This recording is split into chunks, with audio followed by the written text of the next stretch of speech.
First open the Keil microvision software. So আমরা এখান থেকে সফটওয়্যার যেটা সেটা কিল মাইক্রোভিশন, এটা version 3, version 4, version 5, last version 5 পর্যন্ত আছে। সো এটা ভার্সনের সাথে কোনো সম্পর্কযুক্ত নয়, জাস্ট ভার্সন হচ্ছে আপগ্রেড করা, কিছু জিনিস ইন্টিগ্রেট করে দেওয়া। ওকে, সো এখানেই হচ্ছে মূল এজেন্ডা। এখানে আমাদের নতুন একটা পেজ উইন্ডো থাকবে, যেখান থেকে আমরা এইটাকে সিলেকশন করে কীভাবে প্রোগ্রামটাকে লিখবো। এই প্ল্যাটফর্মটাকে বলা থাকে অ্যাজ ফার এজ শুধু কোডিং করা, শুধু লেখা। আবার এটাকে ফ্ল্যাশ করার জন্য আরেকটা আমরা সফটওয়্যার ইউজ করবো। তো প্রথমে আমরা কোথায় যাবো, প্রজেক্টে যাবো। দেখো এখানে আমি স্টেপ বাই স্টেপ যদি এটা রেফারেন্সে যাই, দেখো open the project file. Okay, so এটা আমি বানায় রাখছিলাম হচ্ছে চাইনিজের সাথে কমিউনিকেট করার জন্য। তো এটা একদম ভেরি টু ইজি আর। ওকে, তো ফার্স্ট দেন সেকেন্ড আমরা হচ্ছে প্রজেক্ট ফাইলে যাবো, ক্রিয়েট নিউ প্রজেক্ট। ওকে, সো এখন আমরা একটা প্রজেক্ট ফাইল করবো। এই প্রজেক্ট ফাইলটা কেন করবো, এই প্রজেক্ট ফাইলের মধ্যে আমার হ্যাক্স ফাইল, বিন ফাইল, যাবতীয় ফাইলগুলো আমরা এটার মধ্যে জমা করবো। তো আমি আমার ডেস্কটপে একটা প্রজেক্ট ফোল্ডার ক্রিয়েট করতেছি। ধরো এইটিসি নামে একটা ফোল্ডার করলাম, এইটিসি নামে একটা ফোল্ডার ক্রিয়েট করে সেভ দিব। দেখো এখানে কি হচ্ছে, ফোল্ডার সিলেক্ট হয়, ডাবল ক্লিক ওপেন করার পরে এবার হচ্ছে আমি একটা নাম দিব ফাইলের নাম হচ্ছে টেস্ট। টেস্ট দেওয়ার পরে সেভ। এবার এখানে আমাকে কি বলছে, চুজ করতে বলছে। এইখানে মূল সমস্যাটা হবে যে এখানে মাইক্রোকন্ট্রোলারটা মানে সার্চ করতে হবে। তো এখানে থার্ড লিখছি যে select as per S your manual. তো আমাদের ম্যানুয়ালে লিখে আছে SST89C51G। এটা হচ্ছে 8451 এর একটা ক্যাটাগরি চিপ। এখানে 8C52 থাকতে পারতো, 8C51ও থাকতে পারতো, বাট আমাদের মেনশন করা হচ্ছে SST89C51 বা 59। ওকে, এবার আমরা এখান থেকে এই যে ড্রপ ডাউনে আসবো, নিচে ড্রপ ডাউন দিতে এস সিরিজ, অনেক নিচে এসএসটি চলে গেছে। এসএসটি, এই যে দেখো এসএসটি এর মধ্যে আসছি। আসার পর বলছে এই যে দেখো SST89C5। কিভাবে দেখলাম, এই যে এখানে আমি মেনশন করে দিছি যে select as per S your manual. আমাদের ম্যানুয়ালে বলা ছিল, জাস্ট এখান থেকে করার পরে ওকে ক্লিক। আমরা মাইক্রোকন্ট্রোলারটা সিলেক্ট করে ফেলছি। এখান থেকে প্রজেক্টটা আমরা ইউজ যেহেতু ব্যবহার করবো, ইয়েস। এখন এখানে একটা প্লাস আইকন জেনারেট হবে। প্লাস আইকনে ক্লিক করে সোর্স গ্রুপের সাথে গিয়ে মাউসের রাইট বাটন ক্লিক করে অ্যাড নিউ সোর্স প্রোগ্রাম। এইবার আমরা সি প্রোগ্রাম লিখে দিব। এখানে হচ্ছে আমাদের অ্যাসেম্বলি ল্যাঙ্গুয়েজ আছে, টেক্সট ফাইল আছে, ইমেজ ফাইল করতে পারে আমরা সি প্লাস প্লাস দুইটাতে করতে পারি, বাট নর্মালি আমরা সিতে করবো। তো সিতে যেহেতু করবো আমরা একটা নাম দিই। এটা ধরো প্রথম হচ্ছে এলইডি টেস্ট, টিইএসটি টেস্ট। এটা দেওয়ার পরে সিতে কিন্তু আমার অলরেডি হোল্ড করা আছে। দেওয়ার পর এখানে অ্যাক্টিভেট করব। এবার এখানে আমাদের এনভায়রনমেন্ট লিখে আছে। এইখানে আমরা যাবতীয় কোডগুলো লিখবো, আমরা কার সাথে কি করতে যাচ্ছি। এখানে দেখো একটা স্টার্টআপ ফাইল উৎপাদন হয়েছে, যেটা .51 মানে মাইক্রোকন্ট্রোলারের এই ফাইলটা ওপেন হয়েছে। আমরা লিখবো .c-তে। ওকে, সো এখন আমি কি করব, এখন আমি হচ্ছে প্রথমে যেটা কাজ করব, এখানে কোডটা লিখব। তো কোডটা লেখার জন্য আগে একটা হেডার ফাইল লাগে। হেডার ফাইল মিনস এইটা একটা যে ব্যক্তি, আমি সাকিব, আমি এজ এ পার্সন, আমার একটা ইউনিক নাম আছে যেটা দিয়ে আমাকে কল করলে তারা কল করে খুঁজে পাবে। তো এটারও একটা নাম আছে। তো এখানে আমি প্রোগ্রামগুলোকে দিয়ে দিব। তো আমি একটা বেসিক্যালি প্রোগ্রাম ওপেন করতে চাই, সেটা হচ্ছে এলইডি ব্লিঙ্কিং নামে। হ্যাঁ, আমি এটাকে এখান থেকে কপি করে নিয়ে এখানে নিয়ে যাই, তারপর বুঝাই দিচ্ছি যে কীভাবে কাজ করে। এখানে এসে জাস্ট এখন দেখো এখানে প্রথম হচ্ছে হ্যাশ ইনক্লুড। এটা মানে হচ্ছে এইটার লাইব্রেরিকে কল করে দেওয়া। এস এলইডি 2 বিট, এখানে লেখা আছে কয়টা দেখছো, পি একটা আপার অ্যারো দিয়ে 0। এখন পি আপার অ্যারো দিয়ে মানে কি, এখানে 4টা পোর্ট দেওয়া আছে। 4টা পোর্ট মানে কি, এখানে মাইক্রোকন্ট্রোলারে প্রতি বিটে 8 বিটে 1 বাইট হয়। তো 8টা বিটে একটা বাইট তৈরি হয়। এখানে হচ্ছে মাইক্রোকন্ট্রোলার তুমি পাইবা 40 বিট, যার মধ্যে 32টাকে আয়ো বলা হয়ে থাকে। কিভাবে, প্রত্যেকটা ক্যাটাগরিতে P1, P0, P2, P4 বা P0, P1, P2, P3 এই 4টা port, M I right? P0, P1, P2, P3 এই 4টা পোর্টে 8টা করে পিন আছে, তাহলে 4 8 32। বাকি 8 পিন হচ্ছে তার পাওয়ার সাপ্লাই, ইন্টারনাল ক্লক এবং আলাদা কিছু এক্সট্রা কারিকুলাম কাজ করে। বাট নর্মালি এই 32টা পিন নিয়ে আমরা মূলত খেয়াল করি। এই 32টা পিন হইতে পারে ইনপুট, এই 32 পিন হইতে পারে আমাদের আউটপুট। এই জন্য এই পিনগুলোকে আয়ো পিন বলা হয় থাকে। তা আমরা কি কাজ করছি, P2 এর একটা মাত্র বিট নিচ্ছি, সেটা কোনটা, 0।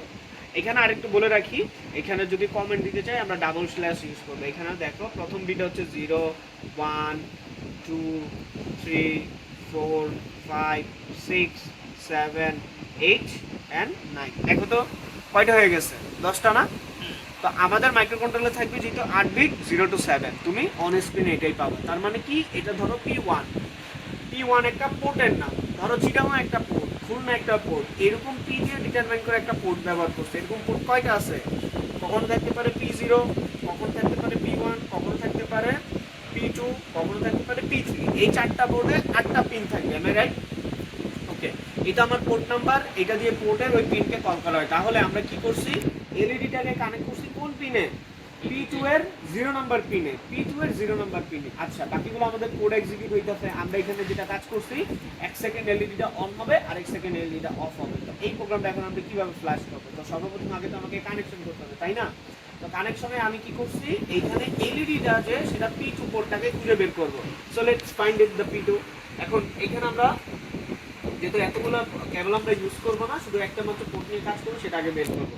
এখন এইখানে দেখো, এখানে কয়েকটা ক্যাটাগরিতে দেওয়া আছে। এখানে হচ্ছে P0, এটা হচ্ছে P1, এটা হচ্ছে P2, এটা হচ্ছে P3। তার মানে কানেকশনটা কি হলো, এইখান থেকে এইখানে, এইখান থেকে এইখানে P0,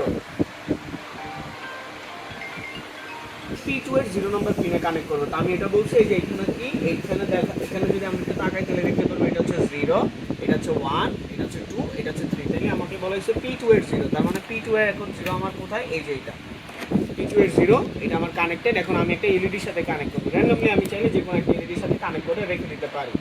সো ওকে, এখন আমার কি আছে, এই সুইচটা যদি অফ থাকে মাইক্রো কন্ট্রোলার অফ, এটা অন মানে আমার মাইক্রো কন্ট্রোলার অন আছে।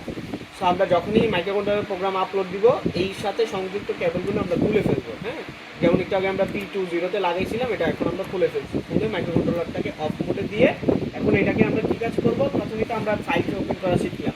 আচ্ছা, এখন এখানে যদি আমরা সেভ দেই, নর্মালি সে কি করবে, কোনো এরর যদি থাকে কাজ করবে না, কিন্তু ওয়ার্নিং থাকতে পারে। সাপোজ এখানে আমি একটা কি করলাম, ভুল করে দিলাম, ভুল করে কি করলাম, বিটা বড় হতে দিয়ে দিলাম, এটা আমি একটু বড় হতে দিয়ে দিই। এগুলো প্রত্যেকই তার হচ্ছে কোড বেসের ডেটা। হ্যাঁ, এগুলো চাইলেও চেঞ্জ করা যাবে না, এই ফরম্যাটে তাকে লেখা হয়। ওকে, এই যে দেখো অলরেডি সে আমার কি করছে, একটা ওয়ার্নিং চলে আসছে। কি বলছে, দ্য ডিলেতে কি মিসিং, কোনো কিছু একটা মিসিং হয়েছে। ওকে, ফাংশন মিসিং, ওই ফাংশনে কিছু নাই। এখন আমরা এটাকে কি করলাম, বিল্ড করলাম। ওকে, এই যে অপশনটার নাম কি, বিল্ড বা কম্পাইল করা। এখানে যদি ভুল থাকতো সে আমাকে ধরে দিত। আচ্ছা, এটা আরেক জায়গা থেকে করা যায়। আমরা এখান থেকে কোথায় প্রজেক্ট যাবো, বিল্ড টার্গেটও দিতে পারি, বা F7 চাপ দিলেও কাজ করবে, একই জিনিস। এখন আমি তো এটা নিয়ে কি বলছিলাম, প্রথমে বলছিলাম আমার মাইক্রো কন্ট্রোলার কি বুঝে না, এই জিনিসগুলো তো সে বুঝে না। সে কি বুঝে, 0 আর 1 বুঝে। এখন 0 আর 1 বুঝাইতে গেলে আমার কিছু একটা জেনারেট তৈরি করতে হবে। এখন আমাকে এই যে এইখান থেকে এই মেনুটা হচ্ছে অপশন ফর টার্গেট, এটাতে ক্লিক করার পরে আউটপুট একটা অপশন আছে যেখানে create a hex file. Hex ফাইলটা কি কাজ করে, এই বাইনারি সিস্টেমকে 0 1 1 1 1 0 0 কে সংযুক্ত করে হেক্স ফাইলে জেনারেট করে, হেক্সাডেসিমাল কোড। হেক্সাডেসিমাল কোড কি, 0 থেকে 9, A থেকে F পর্যন্ত। ওকে, তাহলে আমরা কোথায় যাব, এইখান থেকে ক্লিক করে ক্রিয়েট অপশন থেকে আউটপুটে যাব। আউটপুটে যাওয়ার পরে ক্রিয়েট হেক্স ফাইলের পরে ওকে ক্রিয়েট করব। ওকে, এখন এবার যদি ক্রিয়েট করি, আমার হেক্স ফাইল জেনারেট হয়ে গেছে। তো আমার মূলত এখান থেকে কাজ শেষ। এবার এখান থেকে আমরা ড্রপ ডাউন করে নিয়ে আসবো। দেখো এখানে কি বলছি, যে write a code of build project create dot hex file, already আমরা করে ফেলছি। হ্যাঁ, তো এখন আমরা কি কাজ করবো, লাস্টের দুটো অপশন আছে, open stc-isp software for upload program selected MCU. এই যে আমার সেই ব্যক্তি, এটাকে ডাবল ক্লিক করে ওপেন করবো। এসটিসি এটা একটা ফরম্যাট, আরো অনেক কিছু পায়া আছে যেটা ব্যবহার করে, বাট এই মাইক্রো কন্ট্রোলার জন্য এই প্ল্যাটফর্ম ইন্ডিভিজুয়ালি করা। তো আমরা এই সফটওয়্যারটা ওপেন করব। ওপেন করার পরে আমাদের প্রথম ধাপ হচ্ছে আমরা ডিভাইস ম্যানেজারে চলে যাব। তো ডিভাইস ম্যানেজার যাওয়ার পরে আমরা যে ড্রাইভার পার্টটা আছে সেটা আমরা নিয়ে কাজ করবো, যে কিভাবে সেটা কাজ করে। এই যে দেখো অলরেডি ইউএসবি সিরিয়াল CH340 এটা বসে আছে। ইউএসবি টু সিরিয়াল কমিউনিকেশনের জন্য এটা আমরা ব্যবহার করবো। অলরেডি কম বসে আছে, এটা আমরা যদি ওপেনও করি দেখবে এখানে কোথায় আছে, অলরেডি 8 নিয়ে নিয়েছি। আচ্ছা, বাকি বাই যা আছে সব বাই ডিফল্ট। এবার এখান থেকে এমসিইউ টাইপে যাব। এমসিইউ টাইপে যাওয়ার পর আমি কি বলছি, এখানে যদি আরেকটু দেখি, আমরা ওপেন করি, ওপেন করতে বলছি, ওপেন করছি, and open dot hex file the flash program. Okay, এখন এইখানে দেখো open STC and upload program and select MCU কি বলছে, এই যে এমসিইউটা সিলেক্ট করতে বলছে। এটা কোথায় পাইছি, এটা কি বলে দিছে, এটা তার গায়ে লেখা আছে, এই যে STC 12C5860SP। এই যে এখানে এটা গায়ে লেখা আছে। সো আমরা এই মডিউলটা চুজ করবো, এটাকে আমরা কপি করে নিলাম। কপি করে নেওয়ার পরে এই যে মাইক্রো এমসিইউ টাইপে যাব, টাইপে যাওয়ার পরে এখানে এসে পেস্ট করব। পেস্ট করার পর একটা অপশনই থাকবে, এটাতে আমরা ক্লিক করে ওকে ক্লিক করব। ঠিক আছে, এখন দেখো এখানে কিছু বোঝা যাচ্ছে না কেন, আমি র্যান্ডমলি আরেকটা সিরিজকে চেক করে দিই। দেখো কিছু একটা পরিবর্তন হয়েছে, পরিবর্তন হয়েছে, এটা একটু ফ্ল্যাশ করছে। এবার আসো, এবার আমরা আমাদের অরিজিনালটা দিই। এই যে আগে আমরা এতক্ষণ কাজ করতেছিলাম, এই জন্য সেটা চেঞ্জ হবে। সেটাকে সিলেক্ট করলে তার এনভায়রনমেন্টের জন্য আসবে কী কী জিনিস থাকবে, তার কয়টা সিপি ইপি রোম থাকবে, কী থাকবে এই বিষয়টা।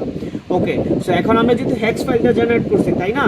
কোথায় হেক্স ফাইল জেনারেট হচ্ছে? এই যে এডিসি নামে একটা ফোল্ডার করছিলাম, ফোল্ডার করার পরে এখানে দুটো ফাইল থাকবে। এই যে অবজেক্টের নামে হেক্স ফাইল আমার বসে আছে। ওকে, এখন আমরা হেক্স ফাইলটা ওপেন করব।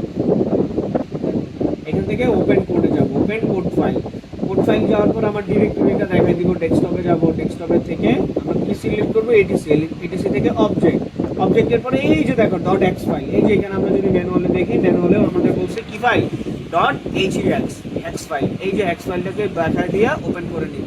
ওপেন করার পর দেখছো কতগুলো এফএফ আসছে। আলটিমেটলি এগুলো কি 0 আর 1 ছাড়া কোনো জিনিসই না। 0 এত 1 দেখাটা খুবই tough, so much more critical. So যার কারণে এটাকে হেক্স ফাইল আমরা জেনারেট করে নিই। হেক্স ফাইল জেনারেট করার পরে এখন কি আছে? মাইক্রোকন্ট্রোলার অফ আছে। এখন কি কাজ করবো? যেহেতু অফ আছে, আমার প্রোগ্রাম যে বায়াটা, যে সিরিজটা, সেটাও ঠিক আছে, কমও পাওয়া গেছে। এখন আমরা জাস্ট কি করবো? মাইক্রোকন্ট্রোলারে আপলোড করবো। এই যে ডাউনলোড অথবা প্রোগ্রাম আপলোড। অবশ্যই কি করবো? Erase all EEPROM data to the next program, এটাকে মার্ক করে দিয়ে ডাউনলোডে দিব। এখন দেখো সে চেক করতেছে না, সে কিন্তু পাচ্ছে না। আমার ডিভাইস কিন্তু অফ। এখন আমার কাজ কি? সিপিইউর পাওয়ারটা অন করে দেওয়া। ওই যে দেখো অন করে দেওয়ার সাথে সাথেই সে অলরেডি ইরেজিং করে দিচ্ছে আগের ডাটা, সুন্দর করে ফ্ল্যাশ হয়ে এসে বসে থাকে। ওকে, আচ্ছা, এখন তো সে বসে আছে, তো আমার 100% ওকে। তা আমি এখানে কি করছিলাম? আমার কোডটা কি ছিল? কোডটা এমন একটা কোড ছিল যে আমার এলইডিটা 1 সেকেন্ড বা যে সেকেন্ড আমি দিব সেই সেকেন্ড অন এবং অফ হবে। তাহলে আমরা সেই পিনে যদি কাট করে দিই, একবার জ্বলবে, একবার বন্ধ হবে। এই ছিল একটা বেসিক, কিভাবে আমরা প্রোগ্রাম ক্রিয়েট করব, কিভাবে ফাইল আপলোড করব, কিভাবে সিপিইউকে সিলেক্ট করব, কিভাবে এটার মধ্যে ফ্ল্যাশ করব। যদি এই সিম্পল একটা প্রোগ্রাম দেখতে পারি, বাকি সব জিনিস as well as same. Just এখানে কোডটা চেঞ্জ হবে। কখনো আমরা 7 সেগমেন্ট নিয়ে কাজ করতেছি, কখনো হচ্ছে আমরা মটর নিয়ে কাজ করব, কখনো সুইচ নিয়ে কাজ করব, কখনো অ্যারে নিয়ে কাজ করব। That's it. এই হচ্ছে মূল এজেন্ডা।